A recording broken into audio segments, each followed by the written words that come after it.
বন্ধুরা, আজকে আমরা একটি মেয়ের নিনজা হয়ে ওঠার গল্প শুনতে চলেছি। তাহলে চলো আর বেশি দেরি না করে শুরু করি। গল্পের নাম শান্তিপুরের রহস্য। একটা ছোট্ট গ্রাম, নাম শান্তিপুর।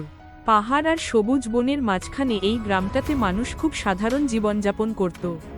কিন্তু এই গ্রামে একটা রহস্য ছিল। এখানকার কিছু মানুষ নিনজার মতো দক্ষতা জানত। ওই গ্রামেরই একটি ছেলে, তার নাম শফি। শফি ছিল মাত্র 6 বছরের একটা ছেলে। সে ছিল গ্রামের একজন গোপন নিনজার ছেলে। তার বাবা ছিলেন একজন বিখ্যাত নিনজা, যিনি গ্রামকে রক্ষা করতেন। ছোট থেকেই শফি তার বাবার কাছ থেকে নানা ধরনের যুদ্ধকৌশল শিখত। সে লাফিয়ে গাছে উঠতে পারত, ছুটে যেতে পারত বাতাসের মতো দ্রুত, এমনকি রাতের আধারে নিঃশব্দে চলতে পারত। অন্যদিকে মায়া ছিল এই গ্রামেরই এক ছোট্ট মেয়ে, যার বয়স মাত্র 5 বছর। তার পরিবার ছিল খুব গরিব।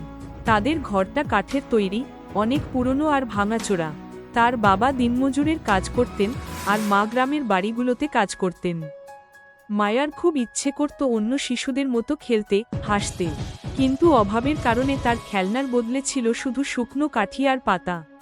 তার পায়ে জুতো ছিল না, তবে মুখে সবসময় একটা মিষ্টি হাসি লেগে থাকত। একদিন বিকেলে শফি তার বাবার কাছ থেকে প্রশিক্ষণ নিয়ে ফিরে আসছিল। সেই গাছের ডালে ডালে লাফিয়ে দ্রুত বাড়ি ফিরছিল। এমন সময় সে দেখল একটা ছোট্ট মেয়ে মাঠের মধ্যে বসে কান্না করছে। শফি নিচে নেমে এলো। তুমি কাঁদছো কেন? মায়া চোখের জল মুছে বলল, আমার বাবা খুব কষ্ট করে কাজ করেন, মা ও সারাদিন অন্যের বাড়িতে কাজ করেন। আমি তাদের জন্য কিছু করতে চাই, কিন্তু আমি তো ছোট। শফি মায়ার কথা শুনে একটু ভাবল, তারপর বলল, তুমি কি শক্তিশালী হতে চাও? হ্যাঁ। মায়ার চোখে আশার আলো জ্বলল।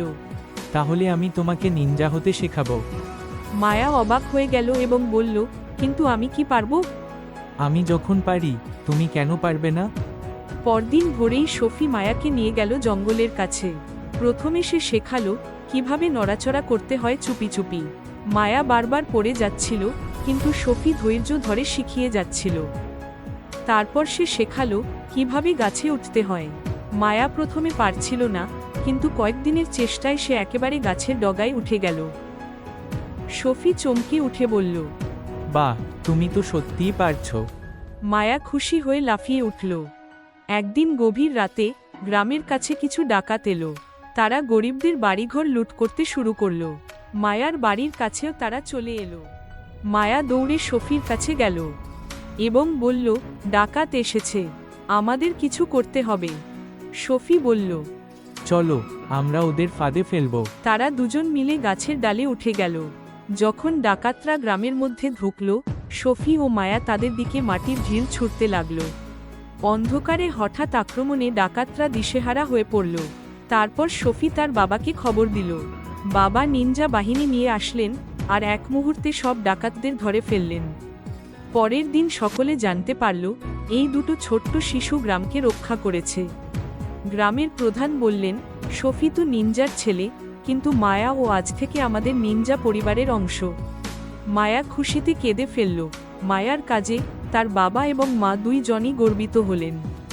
সেই দিন থেকে শফি আর মায়া একসাথে নিনজা প্রশিক্ষণ নিত, আর গ্রামের মানুষের সুরক্ষায় পাশে থাকত। বন্ধুরা, গল্পটি ভালো লাগলে লাইক এবং সাবস্ক্রাইব করে পাশে থাকবেন। ধন্যবাদ।